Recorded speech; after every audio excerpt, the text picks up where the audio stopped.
like I said, I was. Come in. Thank you.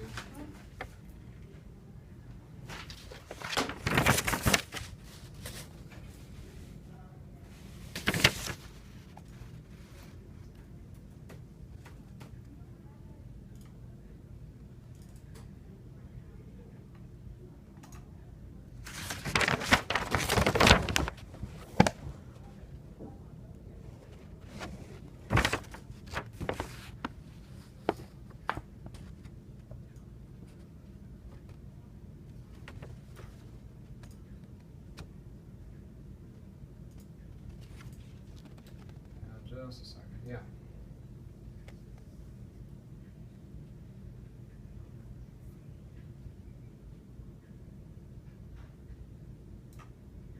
Very good. It's unchanged. All right. Very good. Thanks a lot. And then EKG over there. I'm going to see him before he leaves. Okay. Oh, sorry. All right, Doc, I was here. Reason why I'm coming follow it's a follow up from the ER this weekend. You got the notes here? Well, I have medicines, Itza. Let's see what this says. Follow-up research. So it's not a note, really. This It's is a follow up just- from the 26th. Yeah, it says that you went in with chest pain, Yep. and they gave you naproxen sodium. All right. That's pain medicine, anti-inflammatory pain medicine. Right. And then, and that was it. Yeah. Okay. But what I'm coming to understand is that I live in an area where it's excessive amount of torturing, what's called satellite terrorism, satellite torture, Okay. electronic harassment. Okay. Because I've been figuring this out. I mean, because I'm experiencing different pains in different part of the bodies for no reason, Mm-hmm. and it's like they're attacking my head, my knee, my leg, my chest, my back. Who's that? I'm gonna give you a couple names, and you can write that down. Take it. The FBI and the FBI is stalking me. The FBI is stalking me because they have what's called satellites. The satellites have capabilities of targeting and torturing people that have iPhones, cell phones, vehicles, any kind of device, Wi-Fi spots in your house. They can hover over your house and literally zoom into you and attack you. Yeah. Why do they want to do that to you? Well, here's the thing. In 1994, while I enlisted in the Marine Corps, the U.S. Navy had implanted, during a major root canal, they implanted a device that's tracking me doing a root canal, deep inside, cemented over. And I won't reveal it because I'm leaving it up to the VA to investigate it. And I still have a pending case in court right now with them. Because of that, that's what they're doing. I've written to senators and congressmen, and nobody wants to do anything. Sue me, I'm not going to do anything. Sue me, I'm not going to do anything. It's okay. But I can't just sue anybody because I have to go inform the proper channel before. Okay. I have to talk to the DOD, I have to talk to the VA, and asking them, submit them a letter, asking them to investigate. It's up to them to investigate and give me a letter back or return it. If they don't give me anything back, then I have grounds to sue them. Okay. But they're telling me, sue me. Well, sue me, sue me.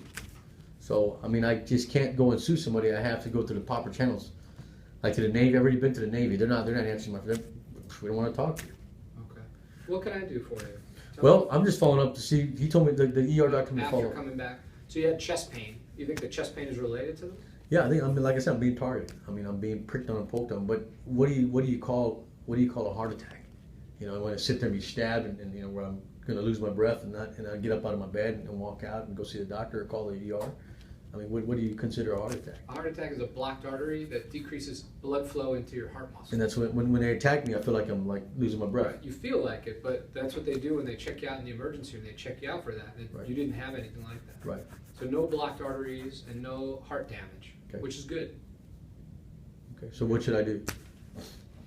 Well, I don't know. I don't know what to do. I mean, that's why I'm saying I'm just going to follow up and and just make sure that we're okay, because you never can tell. I mean, I know I'm not going to go see you tomorrow and say, okay, I'm having chest pains, I'll go see you tomorrow, And that's definitely not the case. But I want to make sure that we understand what's going on. Is that I'm in an area where it's heavily military insulated. I live right behind Fort Sam. I live in an apartment complex. I live around. If you go to antennasearch.com, type in your zip code, all the Gwin towers that are coming up in that area. I got more Gwin towers in my area because of the military installation. I got more antennas than any area in the city of San Antonio. I'm more susceptible to electronic harassment, satellite terrors.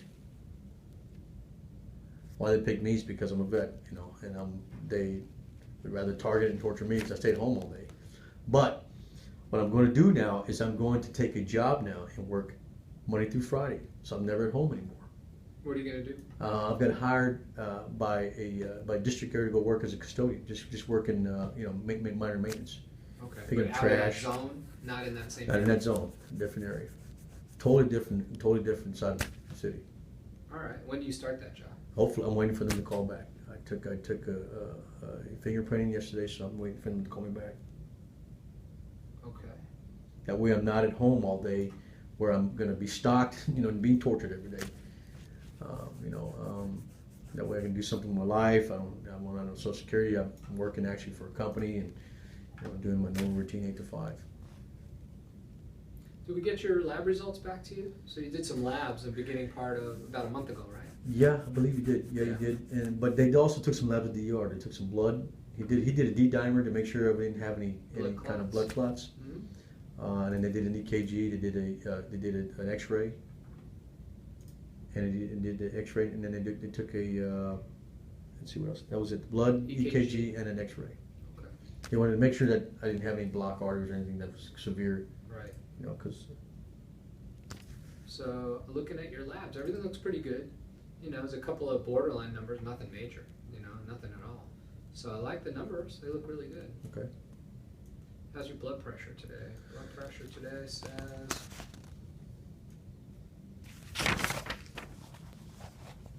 Good.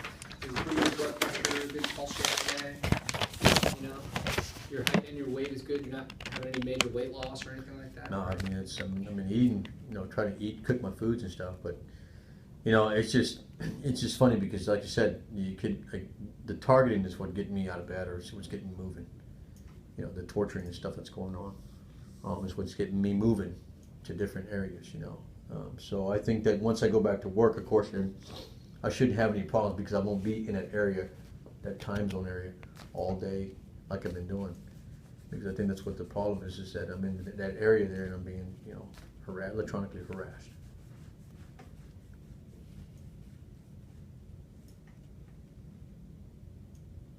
And you probably haven't heard of it, but like I told the lady, your nurse here, I said there's a very good doctor in San Antonio. His name is Dr. John Hall. Mm-hmm. He's an anesthesiologist, Mm-hmm. and I did some research on him, and he was targeted for a while, and he wrote a book. It's called A New Breed of Satellite Terrorism, and really very phenomenon type deal going on. And after I've read up with him, he's got some other links to his websites where I've read too, and it's just a plague around the globe totally. I mean, what's going on? So if you're in the right area with the wrong people, then you're going to be targeted.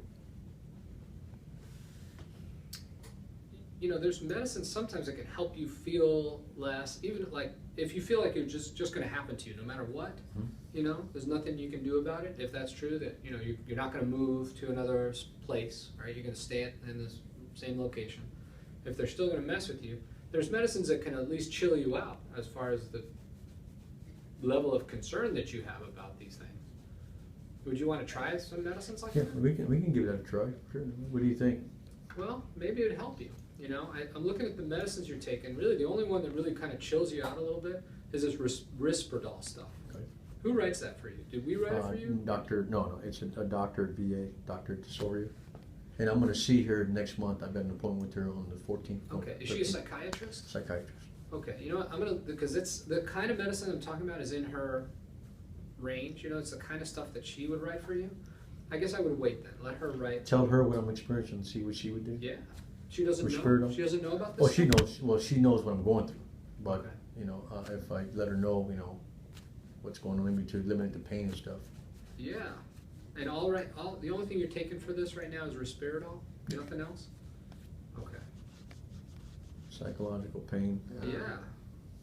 So, because there's medicines that'll help you, especially if you feel like you're just kind of a victim to it. If nobody's listening to you, nobody's responding to you, there's things that you can do, at least to calm you down inside. If it's a reality that they're going to just attack you and there's nothing you can do about it, at the very least, not that I just want to put a Band-Aid on it and make you feel better, but if that's the best we can do, let's put a Band-Aid on it. Yeah. You know what I'm saying? Yeah, but I see. That's what I was maybe trying to go to another psychiatrist that may have other theories or something, another medication. I went to see a forensic expert, Dr. Redonda, but he told me, he says, no, just go back to the VA, go back to the VA, and psychiatrists, the other thing about psychiatrists, are really expensive. Yeah. So if you can get one through the VA, that's great.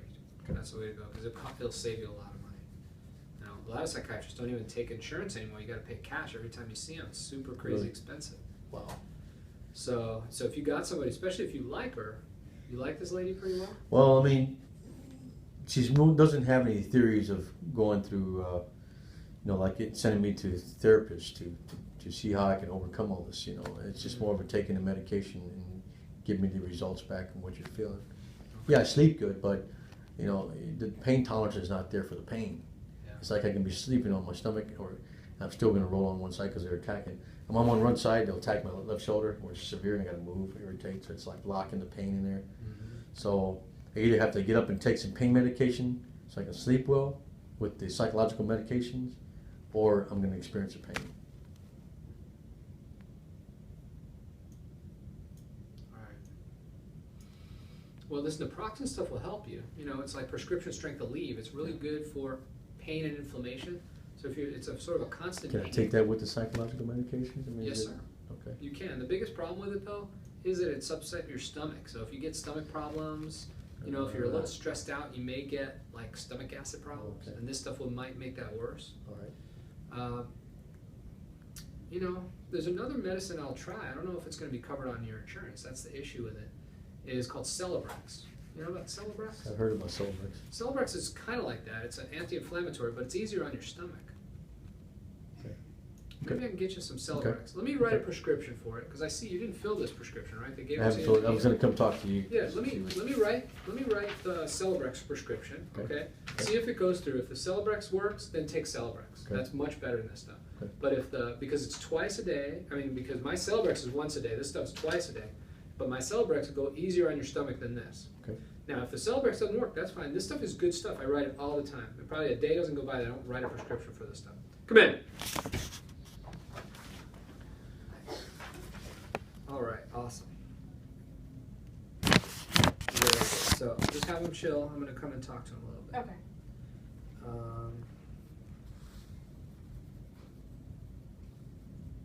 Yep. Very good. Thanks.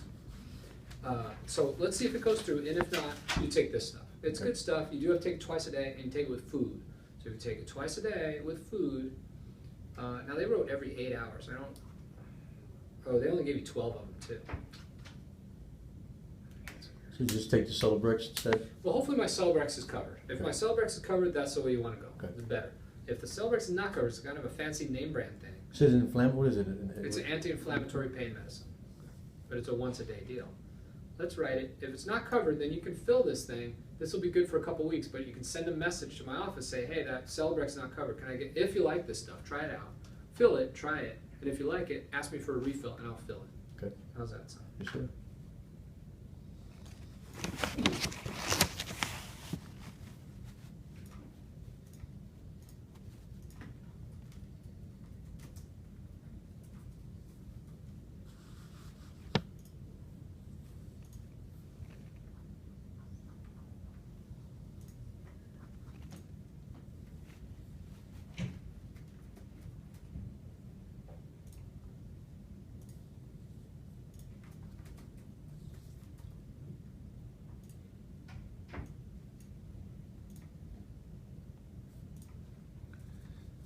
Yeah, it's just a lot of stuff going on. I live right in the corner of just a traffic bin.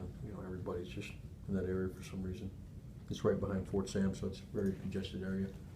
Which pharmacy do you want me to use for this? Walgreens would be fine. Which one is it? Walsall Road. Oh, there's no Walgreens. Yeah, Nacogdoches. 24-hour pharmacy. Yeah, I've got a couple of them now. I've got one at 14025 Nacogdoches, 78247. And I got one at 3004. Oh no, this is Nacogdoches, Texas. It's got to be this one. It's got to be this 14025. 24-hour pharmacy. 78247. Yeah, that's where I go the most. My meds go. It's 24 hours.